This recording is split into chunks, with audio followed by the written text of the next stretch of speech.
স্যারের পাশে ছিলাম 3 বছর, এই পাশেই কাজ করতাম as a register, additional district sub registrar, জমি বাড়ি রেজিস্ট্রির যে কাজ।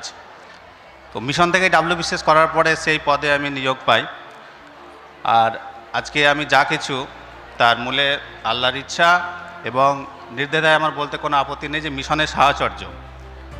আল্লাহর ইচ্ছা এবং মিশনের এই সাহচর্য না থাকলে আমি এই পজিশানে আসতে পারতাম না। এই স্যারেদেরকে যখন দেখি তখন খুবই বিস্মিত হয় যে সত্যি এই স্যারেরা আমাদের কমিউনিটির জন্য কিভাবে নিজেদের সময়কে কুরবানি করে, নিজেদের শ্রমকে কুরবানি করে এরা পরিশ্রম করছে, এবং এদের এই পরিশ্রমের জন্যই আমরা একটা জায়গায় উঠে আসছি।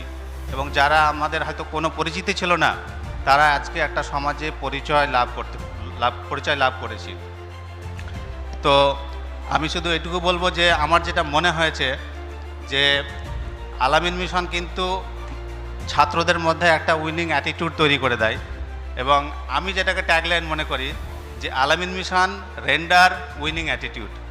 আলামিন মিশনে পড়া মানেই কিন্তু তার প্রায় সাকসেসটা নিশ্চিত হয়ে যায়। তিনির একটা প্রতিষ্ঠান হয়েছে, সেখানে অনেক এতিম ছেলেমেয়েরা পড়াশোনা করছে। সত্যি মানুষ খুব সমস্যার মধ্যে আছে, আর আমরা যখন নিজেদের দিকে ফিরে তাকাই, আল্লাহ আমাদেরকে সেই সবের থেকে একটুখানি হয়তো ভালো রেখেছে। তো আমরা যাতে তাদেরও ভালো করতে পারি, যারা কষ্টে আছে, দুঃখে আছে, তাদের ভালো করলেই আমি মনে করি যে জীবনের সার্থকতাটা বজায় আসবে। আমরা কে কত বড় জায়গায় পৌঁছালাম, তার থেকেও বড় হচ্ছে যে কে কতটা অপর মানুষকে সাহায্য করতে পারলাম। তো আমি আমার এই মঞ্চ থেকে একটা আমি নিজের প্রতিজ্ঞায় নিচ্ছি, এবং স্যারের পারমিশন, স্যার এখানে স্যার নেই, স্যারের পারমিশন নিয়েই বলছি যে স্যার একটু আগে বললেন যে এতিমদের দায়িত্ব নিতে হবে।